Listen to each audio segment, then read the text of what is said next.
नमस्कार मित्रांनो, आज आपण क्लास 9 मधला एक क्वेश्चन पाहूया। काय म्हणताय पहा, द डायगोनल्स ऑफ रेक्टेंगल। ध्यान से देखो, ठीक है। काय म्हणताय, डायगोनल्स ऑफ रेक्टेंगल।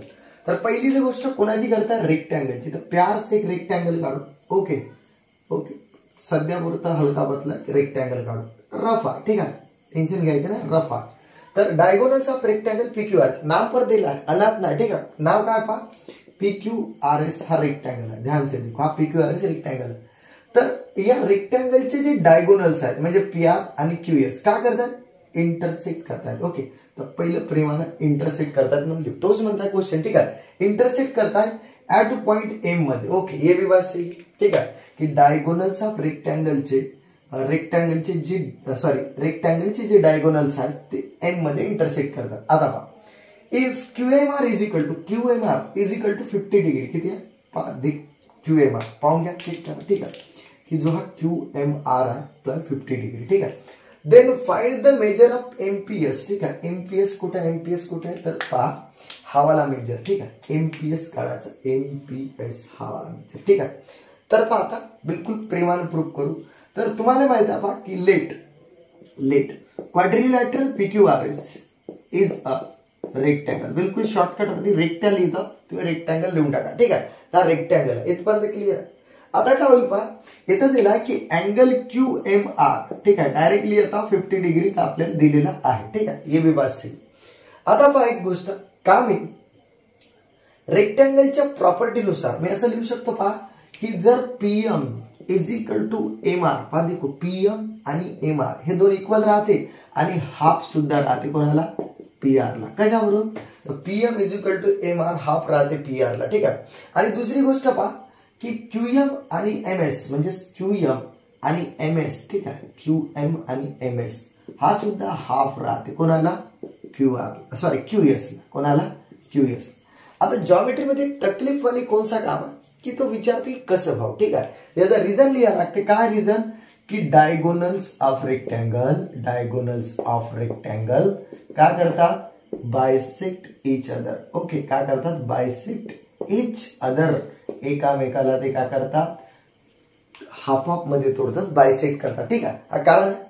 मग आता आपल्याला काढायचा काय, आपल्याला MPS काढायचा, म्हणजे यावाल्या ट्रायंगलची गोष्ट आपल्याला गरज आहे, ठीक आहे ना, MPS।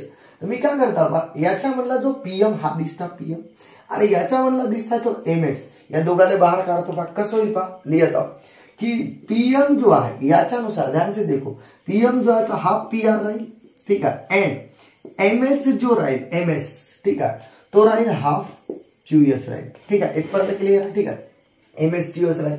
तर याला इक्वेशन नंबर फर्स्ट मी देऊन देतो टकाटक मध्ये, ठीक आहे। आता ऐका काय होईल पहा, ही गोष्ट तर क्लिअर झाली।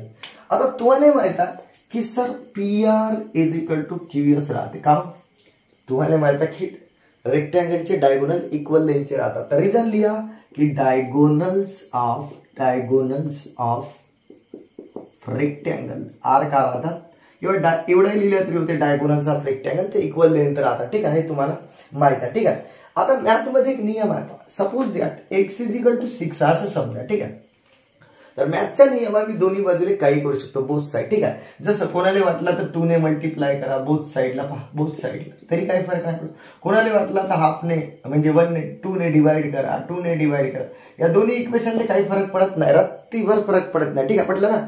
तर इथं काय करता पहा, इकडे आहे का, इथं मी हाफने मल्टिप्लाय करता आणि इथं हाफने मी मल्टिप्लाय करता, ठीक आहे। आणि काय करता मी, multiply by half on both side, ठीक आहे, ऑन बोथ साइड, ठीक आहे। पण सर असं का, ठीक आहे, तर याचं राजकारण काय, ध्यान से की हाफ PR म्हणजेच PM होते, ओह नाईस काम आहे, ठीक आहे, हाफ PR म्हणजे PM ना, आणि हाफ QS म्हणजेच MS होती, ओह असो, ठीक आहे, म्हणजे आपल्याला PM is equal to MS आणायचा होता, ये बात, ठीक आहे, इथपर्यंत क्लिअर आहे, बहुत बढिया। याला आता पहा, हे दोन इक्वल आहे। आता मी एवढा पार्ट मिटवत पहा, ध्यान से देखो, एवढा पार्ट मी मिटवूनच घेतो, ठीक आहे। याच्यामध्ये का होईल पहा, ओके सुन, याच्यामध्ये का की PM is equal to MS, आता एक काम करतो, ओके, याच्यानंतर जर हे दोन पहा, इथं P होता, ठीक आहे, जर PM is equal to MS आहे, पहा जो ट्रायंगल दिसताय कोणचा पहा, ट्रायंगल इथं ट्रायंगल PMS हा वाला दिसला, ट्रायंगल PMS जर दोन साइड इक्वल असेल तर तो आयसोस्केलस ट्रायंगल राहा. तिथे काय होईल, इज अन आयसोस्केलस ट्रायंगल असं लिहायचं. ठीक आहे, तो आयसोस्केलस ट्रायंगल आहे. क्लिअर आहे का? कशावरून? कारण दोन साइड इक्वल आहेत ना. मग तुम्हाला माहित आहे की जर आयसोस्केलस ट्रायंगल असेल तर ज्या साइड, जे दोन साइड इक्वल आहेत त्याच्या अपोजिट साइडचे जे अँगल राहतात ते पण इक्वल राहते. ओह नाईस. म्हणजेच काय होईल पहा, जेवढा एमपीएस राहील एमपीएस तेवढाच अँगल एमएसपी राहील एमएसपी. ठीक आहे, ओके. ते कशावरून? Angles of isosceles triangle. Geometry मध्ये हाच एक लूच आहे का की रिझन लिहायला लागते. ठीक आहे, म्हटलं असंच काउंट ना तसंच काउंट. ठीक आहे, तर अँगल्स ऑफ आयसोस्केलस ट्रायंगल. ठीक आहे, शॉर्टकट मध्ये लिहिलो आयसोस्केलस ट्रायंगल. ठीक आहे, आता फायदा काय झाला पहा, या एमपीएस आणि एमएसपी ला इक्वल आणून फायदा काय झाला पहा. तर ऐका, याला मी एक्स मानतो, याला मी एक्स मानतो, कारण दोन्ही अँगल इक्वल आहेत. मी मानलो एक्स. ठीक आहे, इथपर्यंत क्लिअर. हा वाला पार्ट मी मिटवूनच टाकतो. ठीक आहे, ओके ओके. आणि आपल्याला अँगल एमपीएस फाइंड करायचा आहे. ठीक आहे, एमपीएस ध्यान से देखो, एमपीएस. ठीक आहे, हा फाइंड करायचा. कोपच्यात लिहून ठेवलं. पटलं. आता इकडे आहे का काय होईल की इन ट्रायंगल, इन किंवा ट्रायंगल म्हणायच्या पहिले पहा एक गोष्ट, तुम्हाला एक गोष्ट दिसतात की अँगल क्यू एम आर, ध्यान से देखो, क्यू एम आर हा कोणाला इक्वल राहील पहा. अँगल क्यू एम आर हा पीएमएस ला इक्वल राहील. Angle PMS. आता जॉमेट्री मध्ये तेच आहे. कारण का, तर दोघ जण फुगडी खेळतात दिसतात. हा दोघ जण फुगडी खेळतात. ठीक आहे, देखो ध्यान से. ठीक आहे, आणि याला जेव्हा फुगडी खेळते जॉमेट्री मध्ये त्याला वर्टिकली अपोजिट अँगल म्हणतात. तर लिहित पहा, कोणसिकली वर्टिकली अपोजिट अँगल. ठीक आहे, अपोजिट अँगल. ठीक आहे, कोणसी कली वे वर्टिकली. लक्षात ठेवा, गुलाबी कली नाही, वर्टिकल. ठीक आहे, मग आता ऐका, जर हे दोन अँगल इक्वल आहे. ठीक आहे, वर्टिकल सॉरी दोन अँगल म्हणजे क्यू एम आर आणि पीएमएस. ठीक आहे, तर मग याच्यानंतर पहा, जो क्यू एम आर 50 आहे तर मग पीएमएस सुद्धा 50 राहील ना. ओके, किती बढिया प्यार से. ठीक आहे, मग आता ऐका, हे जर अँगल हा वाला 50 झाला, आता मी काय करता पहा, इन ट्रायंगल पीएमएस मध्ये टार्स मारता दिसतात पीएमएस. ठीक आहे, ते याच्यामध्ये काय होईल पहा, ध्यान से देखो, पीएमएस मध्ये की अँगल, ध्यान से देखो, angle PMS plus angle MPS plus angle MSP plus angle MSP is equal to 180. तो म्हणते की कसं भाऊ. ठीक आहे, हेच एक मोठा लोच आहे. बरोबर. तर याची प्रॉपर्टी काय पहा, ती जेव्हा ट्रायंगल मध्ये तिन्ही अँगलची सम 180 तेव्हा नाही सॉरी, कोणत्याही ट्रायंगलच्या तिन्ही अँगलची सम 180 राहते. याचा रिझल्ट काय राहील, angle sum property of triangle. Shortcut मध्ये लिहिलं angle sum property of triangle. एक काम करता, पीएमएस किती आहे बाबा 50 डिग्री प्लस एमपीएस किती आहे, एमपीएस एक्स आणि एमएसपी सुद्धा एक्स. ठीक आहे, इथं काढला ना, इज इक्वल टू 180.